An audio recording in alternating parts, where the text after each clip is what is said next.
వాసవీదేవికి గురువు గారి పేరు ఏమిటి? వాసవీదేవి గురువు గారి పేరు ఏమిటి? జనం నిండినాక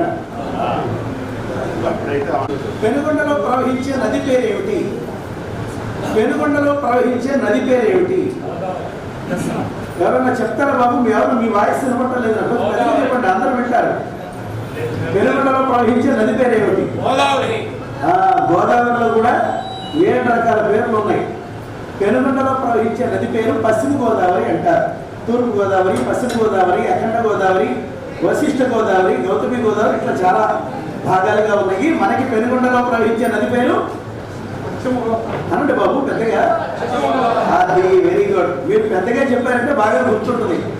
అలాగే వాసవీదేవి గోత్రం ఏమిటి? Very simple question. వాసవీదేవి గోత్రం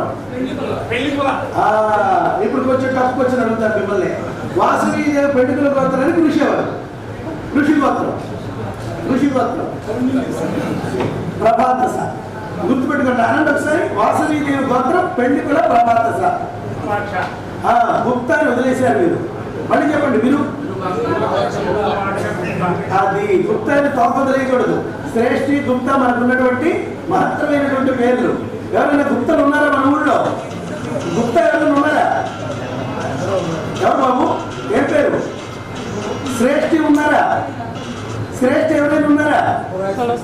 ఎవరు బాబు? సుబ్బరాయ శ్రేష్ఠి. Very good. ఎవరు బాబు? సుబ్బరాయ గుప్తా. నా పేరు నాకే చెప్పేశారు. అలా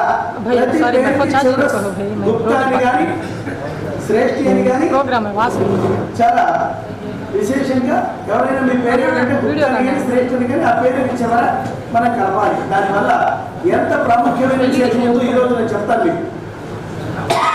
అలాగే వాసవీదేవికి విద్య నేర్పిన గురువు గారి పేరు ఏమిటన్నా ఎవరు మాట్లాడలేదు.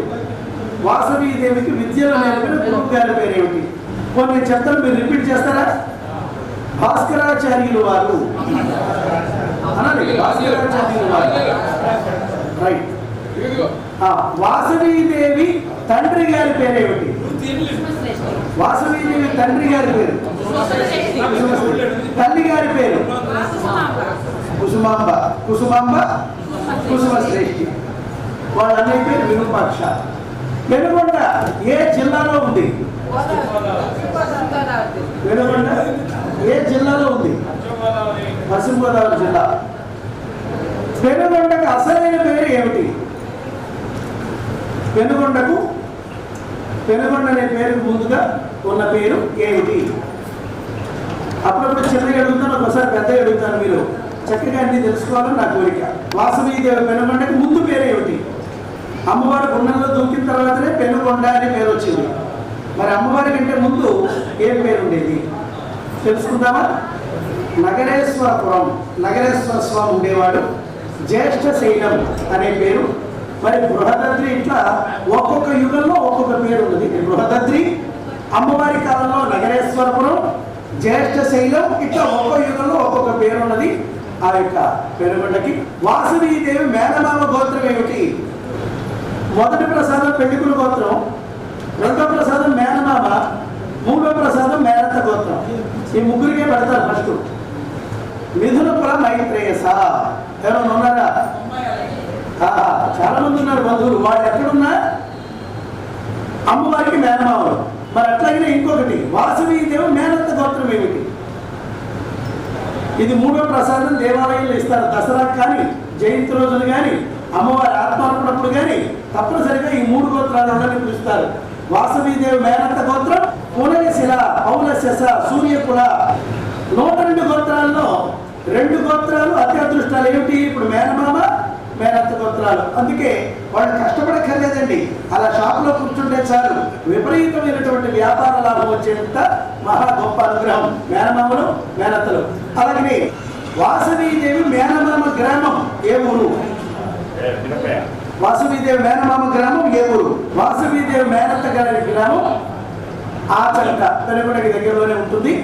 భాస్కరాచార్యులు వారు ఆశ్రమం నిర్మించుకున్న గ్రామం ఏ ఊరు? హర్యానా.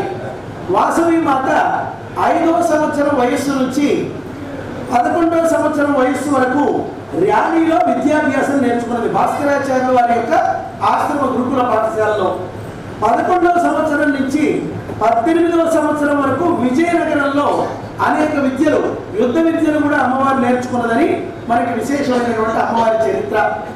వాసవీదేవి దర్శించిన క్షేత్రాలు, పుణ్యక్షేత్రాలు మన భారతదేశంలో వాసవీదేవి దర్శించిన, ఆమె జీవితంలో దర్శించిన పుణ్యక్షేత్రాలు ఎన్ని? 36 పుణ్యక్షేత్రాలు. ఇటు పూరి జగన్నాథం నుంచి తిరుమల పట్టణం వరకు కూడా అమ్మవారు 36 పుణ్యక్షేత్రాలు ఆమె హాలిడేస్ లో దర్శనం చేసిందని మహత్తరమైనటువంటి విశేషాలు. ఇంకా కొన్ని విశేషాలు చెప్పుకునే ముందుగా మరి అమ్మవారి పురాణ ప్రవచనం ప్రారంభానికి ముందుగా ఒక ప్రార్థన చెప్పి అలాగే అమ్మవారి జ్యోతి ప్రజ్వలన చేసి కార్యక్రమం మొదలు పెడదామా?